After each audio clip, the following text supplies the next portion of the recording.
We interrupt that story for a moment because happening right now, Governor Newsom is in San Francisco. He and Attorney General Rob Bonta are about to announce action after a judge overturned the state's ban on assault weapons. Let's listen in. Thank you for joining us today. My name is Rob Bonta, California Attorney General. And today, Governor Newsom and I are joined by our partners at Giffords Law Center, at Brady Center to Prevent Gun Violence, and Zuckerberg San Francisco General Hospital to announce that the state has appealed last Friday's decision by the District Court for the Southern District of California that ruled that the state's laws regulating assault weapons are unconstitutional. That appeal is on file.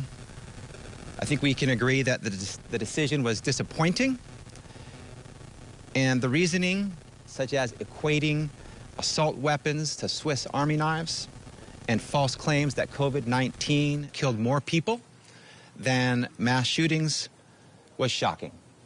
In many ways, the opinion was disturbing and troubling and of great concern. But we cannot be, and we are not, deterred by this ruling. In California, we have long put first the safety of the people who call this state home. Our strong common sense gun laws help curb not only mass shootings, but gun violence as a whole. And with one of the lowest firearm mortality rates in the country, we have to continue to use every tool we have to defend our laws. Those low firearm mortality rates prove that the strong regime we have addressing gun violence in California is working. Many Californians, we know, choose to own firearms, which is why our laws also respect the rights of those law-abiding, responsible individuals. In the wake of the tragic mass shooting in San Jose a few weeks ago, we are sadly and starkly reminded that no one law will put an end to mass shootings and gun violence, but we must continue to do our part to protect the public safety here in California. And if we can take action that is common sense, action that is lawful, action that is constitutional to save lives, we should, and we have. We did back in 1989, over 30 years ago, following tragic shootings in schools where children were murdered. The California legislature passed the Roberti-Roos Assault Weapons Control Act, which classified specific brands and models of semi-automatic firearms as assault weapons and banned the ownership and transfer of those firearms. Then in 2000, an amendment to the law took effect, adding a flexible features-based definition of assault weapons to prevent gun manufacturers from producing functionally identical firearms to the ones that were already prohibited. Now, let's be clear. These assault weapons are more appropriate for military use than for self-defense, a fact that has been upheld in court. And over in federal courts throughout this country, and even right here in California, firearm regulations involving assault weapons have been upheld as constitutional. The decision in Miller versus Bonta bucks this trend. It is very clearly a legal outlier, and it's fundamentally flawed on the law, on the facts, when it comes to common sense. As of now, the district court's stay of its ruling, a 30-day stay, it remains in effect, which means the ban on assault weapons remains in full force and effect here in California. In addition to today's appeal, my office will ask the Court of Appeals to stay the district court's ruling, which would extend the current 30-day stay of the decision and leave the laws in effect throughout the appeal process. I want to thank our team at the California Department of Justice for their tireless work in defense of our common sense gun safety laws. That includes Deputy Solicitor General Sam Siegel, Deputy Solicitor General Sam Harbort, Deputy Solicitor General Helen Hong, Deputy Attorney General John Echeverria, Supervising Deputy Attorney General Mark Beckington, Senior Assistant Attorney General Thomas Patterson, Acting Chief of our Division of Law Enforcement John Marsh, and Bureau of Firearms Director Luis Lopez, and the entire Bureau of Firearms team. We have a great team at the DOJ. We're going to continue to fight. I thank you for your time and your attention, and it is now my pleasure to turn it over to the great mayor of San Francisco, Mayor London Breed. I want to start by thanking our Attorney General Rob Bonta for his leadership and his advocacy and jumping right on this issue, a very important issue, not just in our state, but in our country. When you think about what we've been able to accomplish as a result of this pandemic, just think about it.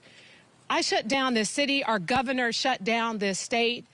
People in this country lost their lives to this virus. We acted swiftly. We saved lives. And now, as a result of this work, we're seeing in San Francisco alone, we're at about 80% of San Franciscans who have been vaccinated in this city, and we are well on our way to reopening. And I want to just express my appreciation to the governor for his support, for the resources, for the swift action, for the hard decisions he had to make to get us to this place.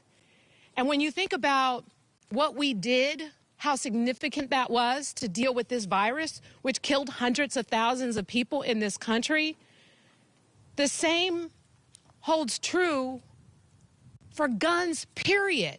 Not just assault rifles, guns, period. We're here at San Francisco General Hospital. I can't tell you how many times I've been here after a friend that I grew up with was shot. We knew that they would come to San Francisco General so that people like Dr. Andre Campbell could try to save their life. Just imagine that.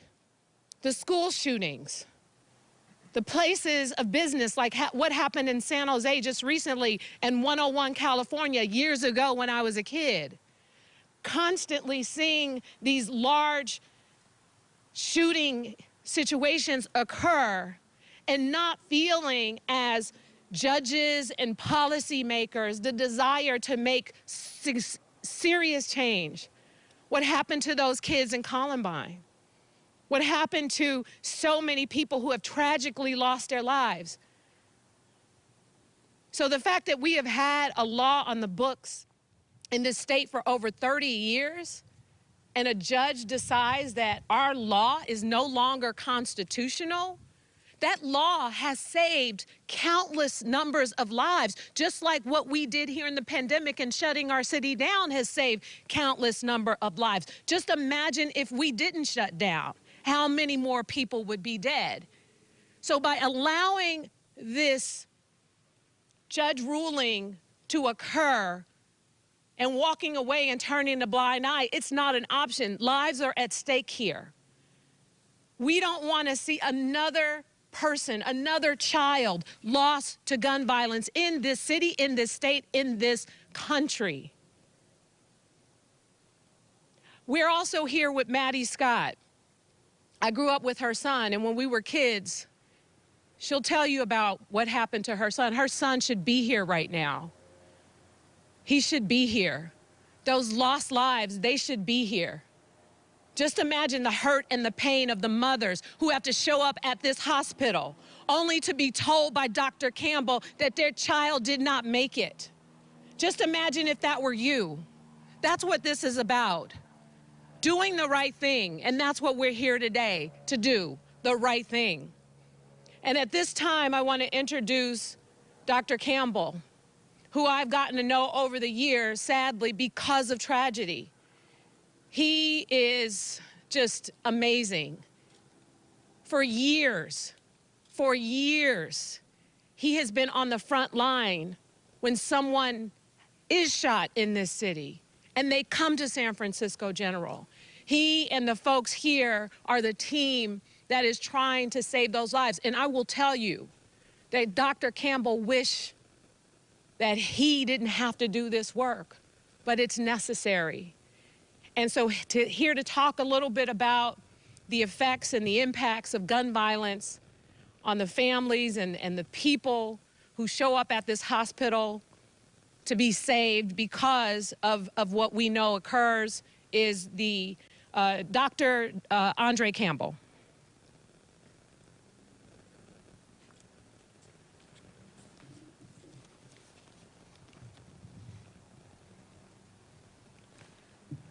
Thank you, Mayor, for that kind introduction. Good morning. Governor Newsom, Attorney General Bonta, Mayor Breed and hospital leadership and members of the San Francisco General Hospital community and San Francisco at large. I want to, first of all, thank the governor for coming out today to San Francisco General. Many of you know he led the effort to get this hospital here approved by leading the way for Prop A, which funded this hospital a number of years ago. And I want to thank him publicly for that, for support and all the support he's had for all these years. For those of you who may not know me, and there's very few of you who do not, my name is Dr. Andre Campbell. I'm a trauma surgeon at San Francisco General Hospital. I worked here with the dedicated administrative staff, nurses, doctors, respiratory therapists, support staff, dietary staff, taking care of patients here in the city and county of San Francisco. We stand ready 24/7 to work to save your life. You may not need us now, but any given day you may be a victim of trauma, and we'll be there for you. We're proud of what we do. We're proud of one of the top trauma centers in the United States and one of the first to be certified as a level 1 trauma center. It's an honor today to be asked to speak about this important issue of the revocation of the 30-year ban on assault weapons in California. The ban in many ways saved lives in the state of California due to restriction on these weapons. Let me just say this, and I'm going to say this a couple times. An AR-15 is a weapon of mass destruction. It is used in battlefield to kill the enemy. It is a gun that is used in warfare, and it should not be available or used in the streets of the United States. To equate an assault weapon to pocket knife is totally wrong. There is no comparison. As a healthcare provider on the front lines of trauma care for over 2 decades here, the extent of injuries of one does not equal the other. The assault weapon fires bigger bullets at a faster rate of speed and causes absolute devastation to the human body. It is if a bomb went off in the tissues of the patients, traveling at 3,251 feet per second, these bullets cause cavitation. That means around the bullet there's a large path of destruction that kills people. In simple terms, that means it creates a big hole in people who are injured. The skin, the muscle, the blood vessels, the nerves, the bone, all destroyed as it wreaks total havoc and total destruction on human tissues. Human anatomy is destroyed by these bullets. Many times, several bullets strike people and kill them. Tissues are pulverized, permanently damaging people dying in large numbers. There's no way that a simple pocket knife that you buy at a store can be compared to a weapon of mass destruction. Gun violence should be viewed as a public health crisis in the United States. Last year, 20,000 people were killed in gun-related incidents across the United States.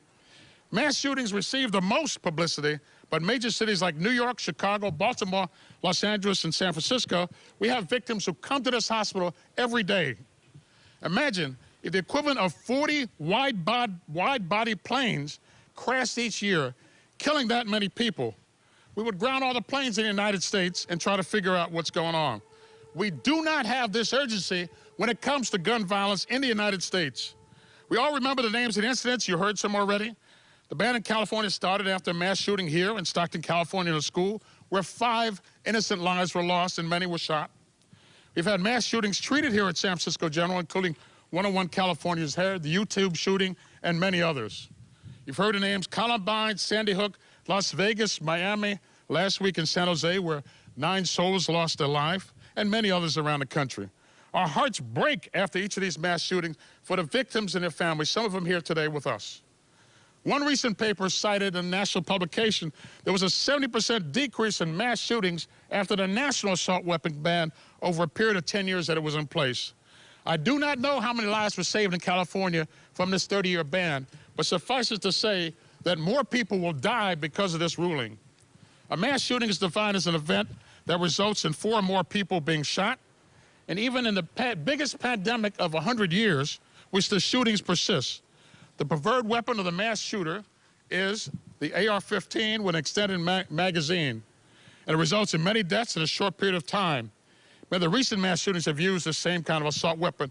And I'll say, obviously, once again, a pocket knife is not an AR-15.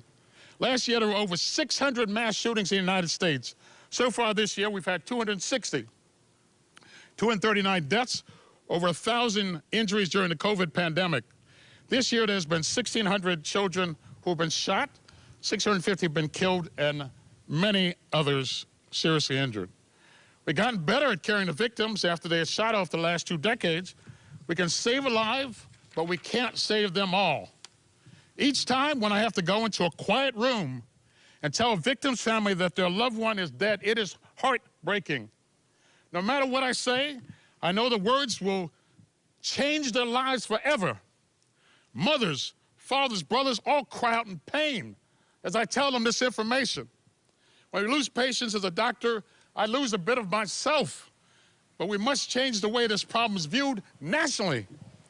This ruling, in the minds of healthcare providers who provide for care for these victims, will result in more death and injuries, and we must move together to reduce these incidents, promote gun safety laws that make it harder for this type of military-grade weapon not to be on the street. Many approaches have been discussed, but this is a public health emergency in California and elsewhere. In conclusion, as a trauma surgeon, seeing what has happened here over the last couple decades, I view gun violence as a major public health crisis for all Americans. Patients are injured in many mass shootings each year, but we have many victims that admitted to this trauma center every day that you don't hear about, who are injured, who are maimed, who are hurt, who are killed. The pandemic has not stopped this onslaught of death and destruction in children and adults. This ruling puts more people in danger and does not make us any safer. An AR-15 is not a pocket knife. This is not an AR-15. This is a pocket knife. They are different. This is not a weapon of mass destruction. An AR-15 is. Thank you for your time. And with that, I'll introduce Maddie Scott from the Brady, California State President for the Brady Organization. Maddie?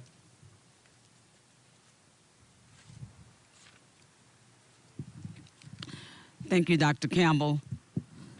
Thank you to our governor, Representative Bonta, and our wonderful Mayor London Breed, who all have been at the forefront on this issue, along with our congressional leader, House Speaker Nancy Pelosi. My name is Maddie Scott, and I'm the mother of George C. Scott, who was 24 years old, father of 2 sons, who was shot and killed July 17, 1996, here in San Francisco with an assault weapon.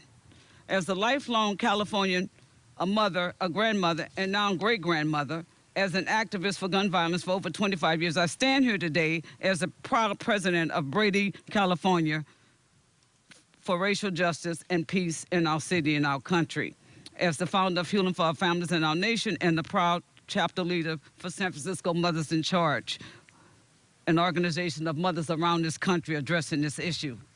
25 years ago, my son was murdered here in San Francisco. The case remains unsolved. I miss him every day, as do his children, his brother and sister, and the rest of my family. That is why I cannot remain silent about this egregious decision in federal court last week to strike down our state's common sense and constitutional assault weapons ban. Let me be clear. The judge who issued this decision is wrong. It's wrong. He is ideological. His actions have threatened the safety of our state, its residents, and the integrity of public safety laws across our country. It is insulting to read his decision where he called the kind of weapon that killed my son akin to a pocket knife. Pocket knives were not invented to kill as many people as possible. Pocket knives don't tear families apart. They don't shoot up schools, churches, movie theaters, and street corners. It wasn't a pocket knife that took 9 precious lives in San Jose at the VTA. Pocket knives don't kill 3 people and wound 17 others at the Gilroy Festival that we all love to attend to each year. I have worked every day since George was killed to keep our state and our community safe from gun violence. I have buried too many friends and family because of gun violence, including last year during the height of the coronavirus pandemic. It wasn't a pocket knife that took Mother Stephanie Birch's second son, Corey McCory Sr., who we will have to lay to rest this Saturday. It wasn't a pocket knife that killed Paula Henderson's only son in Los Angeles.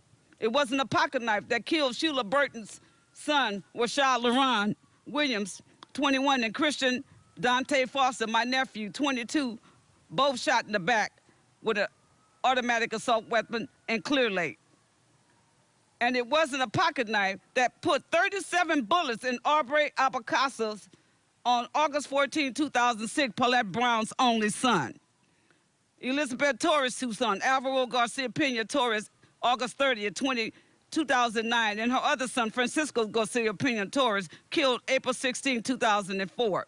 It wasn't a pocket knife that killed Yolande Sinamarande and David Saucer, Harit Atkin, and Manuel O'Neill in the Hayes Valley shooting, where all four of them were gunned down on January 9, 2015. It wasn't a pocket knife that killed Sean Richards' two brothers, and it wasn't a pocket knife that took the lives of Mother Maggie Lord Agnews, who lost all three of her sons 2 to 3 years apart in Bayview from an assault weapon. Gun violence affects all Americans, but it disproportionately affects Black and brown Americans, including here in California. Despite this, I am here today to tell you that our laws work. The gun homicide rate in California is 30% lower than the national rate.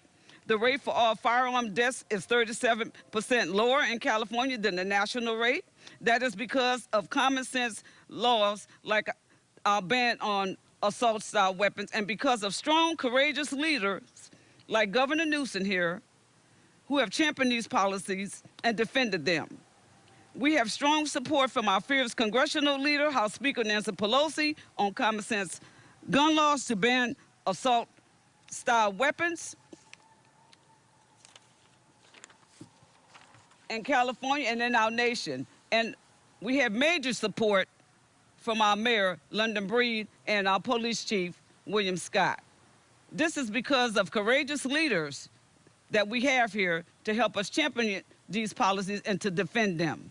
Since taking office, Governor Newsom has consistently called for common sense and stronger violence prevention policies while also committing our state funds to invest in our communities and actually heal them.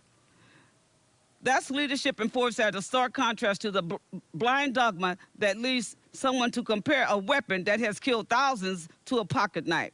Too many people in our community and our city cannot be here today because of gun violence. We're here to speak for them and for their families, and to tell you that we will not stop fighting. Attorney General Bonta has already committed to appealing this decision. Governor Newsom has similarly pledged to defend this law.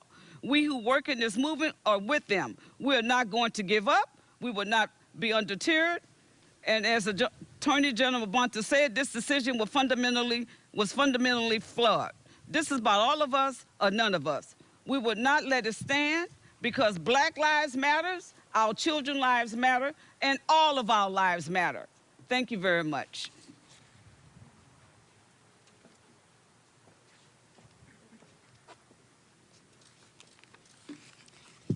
Good morning, everyone.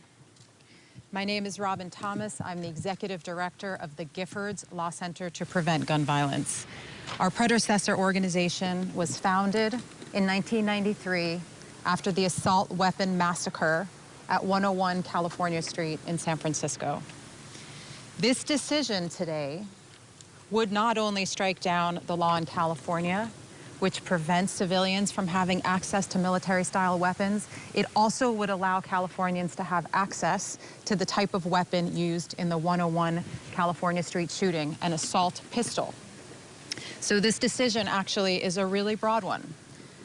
I'm going to talk for a minute about this specific judge and this decision that was issued last Friday, ironically, on Gun Violence Awareness Day, a day when we respect and honor the lives of those lost to gun violence in this country. And on that very day, this agendized, politicized judge decided to issue a decision striking down a 32-year-old law in California, which has been working. The decision is not based on facts. The decision is not based on the correct interpretation of the law. The decision has been issued by a judge who was handpicked by the NRA to sit in a federal district seat bench. And this is the third time that the same judge has struck down a California law intended to protect the lives of our citizens and to make our communities safer. And let me just make clear that the laws in California, the comprehensive gun regulation, which we have pioneered here in the state, is protecting the lives of California, is making us safer. We have one of the lowest gun death rates in the entire country. Children in California are almost half as likely to be shot to death as the national average. If the rest of the country had the same gun death rate as California, 100,000 lives would have been saved in this country in the last 10 years. Those are the facts. Those are none of the facts that you see in this decision. This decision makes reference, false reference, to COVID deaths, makes an astounding analogy to a Swiss Army knife, which he intends to explain that this gun, like a Swiss Army knife, is equally useful on the field of battle and for home defense. And I can assure you that even gun owners, responsible gun owners, don't believe that an AR-15 is the weapon that you want or need for self-defense. The decision literally has no foundational support other than the fact that I don't believe this judge would uphold a single gun law anywhere ever. This is a judge that doesn't believe in regulations to help save lives and help make our communities safer. And that is something that I find insulting. And we've been tracking thousands of Second Amendment cases across the country over the last 28 years. Almost all of those decisions, more than 90%, uphold existing gun regulations on the basis of fact and law. This decision is a complete outlier. There are at least 6 other federal court decisions, federal and appellate court decisions, which uphold similar regulations to California's assault weapon restriction.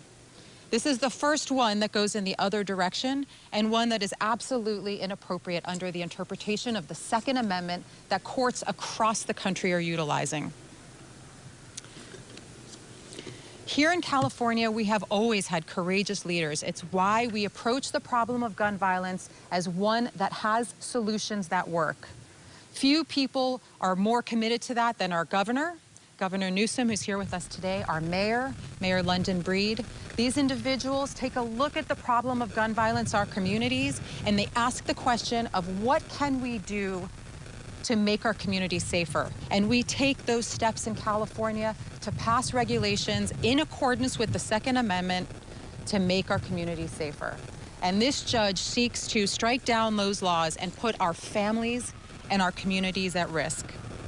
We expect the gun lobby to keep their forum shopping going, to keep trying to get cases in front of this agendized judge who doesn't actually interpret cases with the Second Amendment in mind, and to try to get these cases moving up through the federal system. It's something that we have seen before and we don't expect to end today.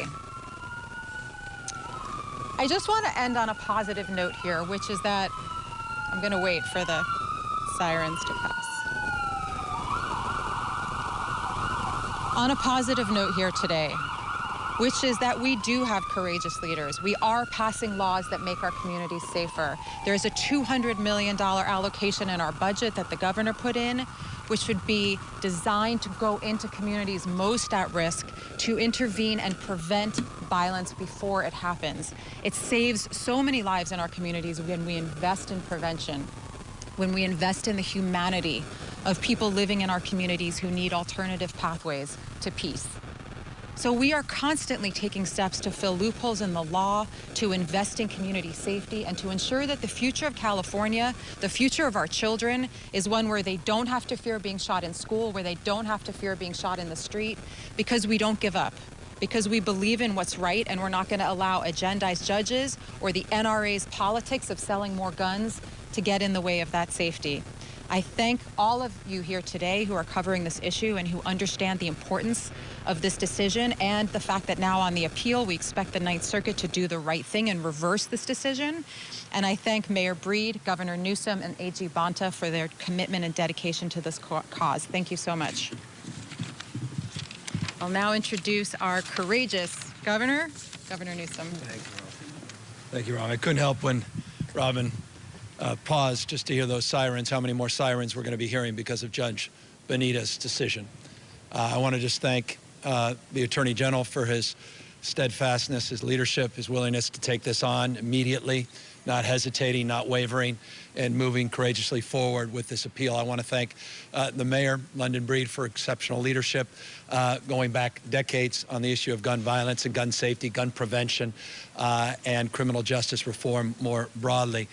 To Maddie, thank you for personalizing not just your own story, but personalizing so many other mothers who've been torn asunder because of crime and violence. I want to just thank you for always reminding us what's really at stake. This is about human beings, it's about human dignity, it's about who we are as a city, state, nation, and what we project to the rest of the world, because let's not forget, this doesn't happen anywhere else in the country, rather any other country in the world. This is unique to the United States of America, and it doesn't have to be. In the spirit of Robin's comments, we're not necessarily just victims of that fate and circumstance. We can shape the future. We have agency. We have the ability to manifest a different outcome, and that's what California's always been about. The modern gun safety movement started here first, in a bipartisan way, by the way. May 2nd, 1967, there were 30 members of the Black Panthers that stormed the state capitol. Interestingly, on so many levels, it led a Republican legislator in the Assembly to move forward with the state and one of the nation's first gun safety laws, signed by then Ronald Reagan. So when all these guys are standing around in places like Texas, wrapped in the flag and the spirit and image of Ronald Reagan, they better remember that it was Reagan himself that led this nation, not just the state of California, in advancing gun safety laws. This has always been a bipartisan issue. Protecting your kids, our families, our community, or folks that wax on about public safety, and they sit back passively and say nothing about this outrageous decision. Shame on them. What frauds they are. Frauds. They're not serious about violence if they're not serious about gun violence. And if they're not serious about gun violence, and they will not evaluate the absurdity of a decision like this, a weapon of war, nothing more than a weapon of war that's been regulated for over 32 years, and sit by passively, not say a damn word, or worse yet, applaud this decision. They're not serious about gun violence in the state, in our nation. And talk about not being serious. Look, I'm a son of a judge. I am very cautious when it comes to attacking judicial decisions. But I sat back and watched decision after decision after decision with Judge Benitez. He's unserious. Judge Benitez, and Matty, you were right, is a stone-cold ideologue. He's a wholly owned subsidiary of the gun lobby and the National Rifle Association. Read these decisions. Don't just read the headlines of a judge over it. Read the decisions for yourself. I know it got all the headlines, a Swiss Army knife. Read the rest of this decision. It's ripped off the pages. You know, if they have an editorial page in Gun and Ammo magazine, might as well be Benitez decisions over and over and over again. And I hope you caught what Robin just said. This was done on a day when we're reflecting the lives of thousands of families that were destroyed because of gun violence, and he chooses to put this decision out on that day. That says everything about his character and the consequences of this decision that are not intellectual, it's not politics, but are emotional and personal. The family members who lost their damn lives of their loved ones. Shameful, shameful in every way, shape, or form. So we'll fight this. Got the right leadership, it's the right state. No other state in America has been more progressive and aggressive on gun safety in the state of California, and we have results to back it up.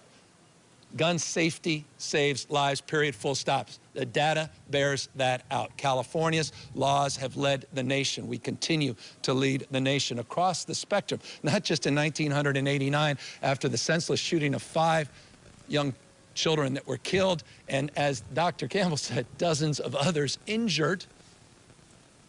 We led the nation.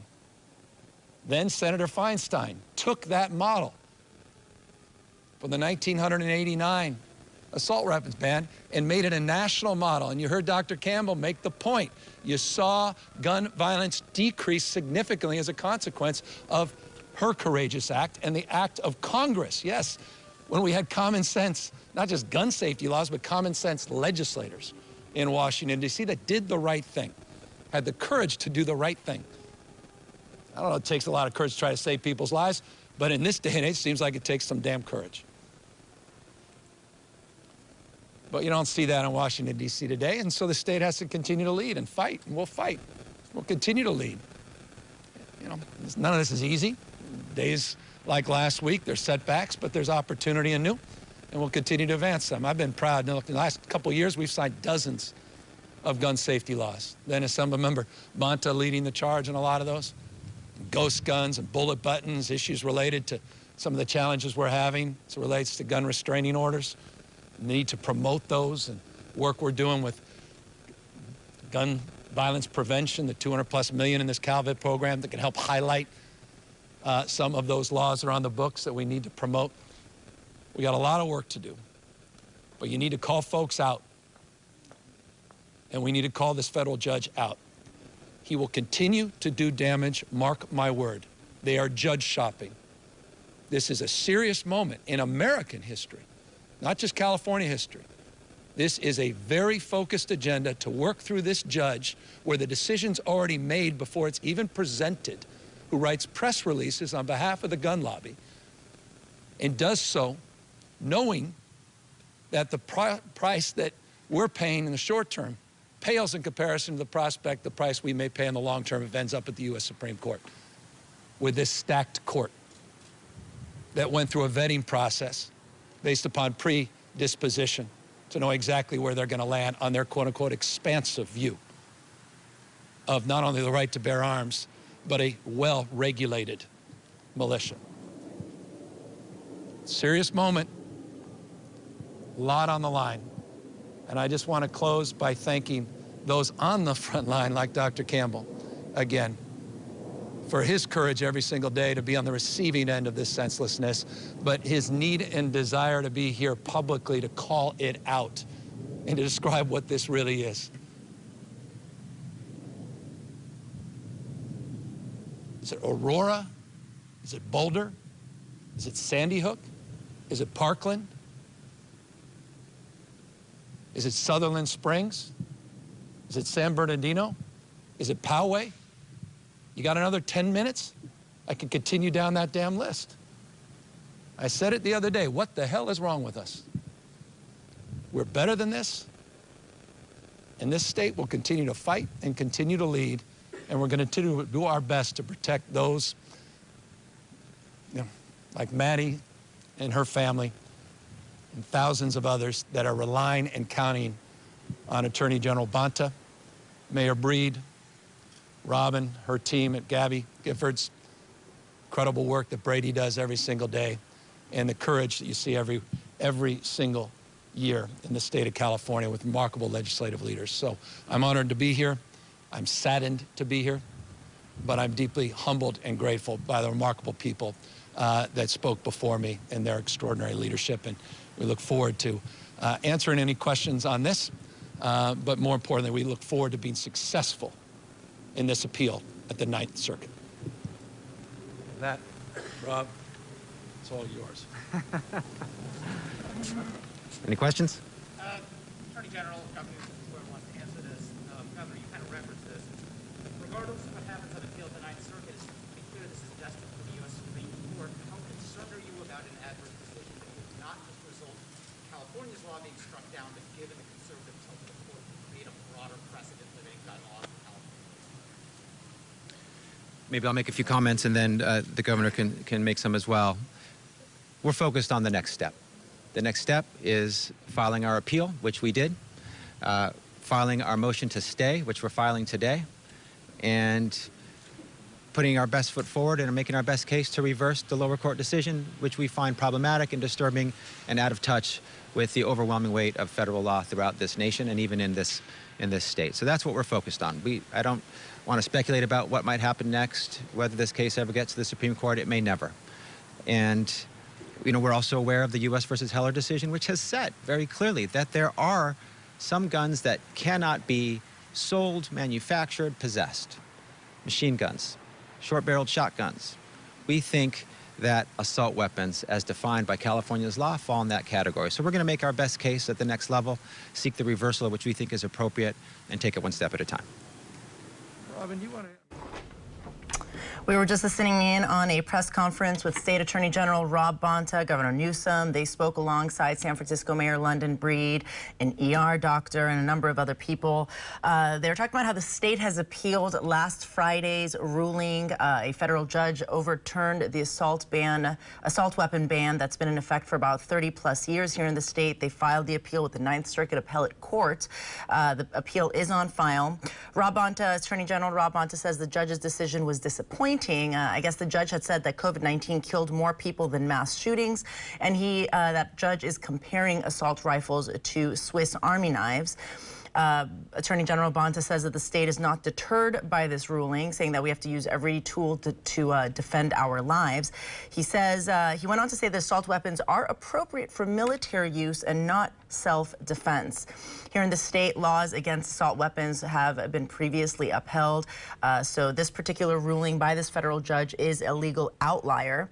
And the state also filed an extension, a request for an extension. So when you file an appeal on an order like that, it automatically puts a stay on that order, meaning the order won't go into effect for 30 days. But Attorney General Rob Bonta filed a request to extend that stay beyond the 30 days to prevent the ruling from going into effect until their hope is a ruling is made in this particular case. But again, the state has filed an appeal to the federal judge's ruling last week that overturned the decades-long assault weapons ban. And we'll have more on what was discussed in this press conference for you throughout the day here on Chronon. But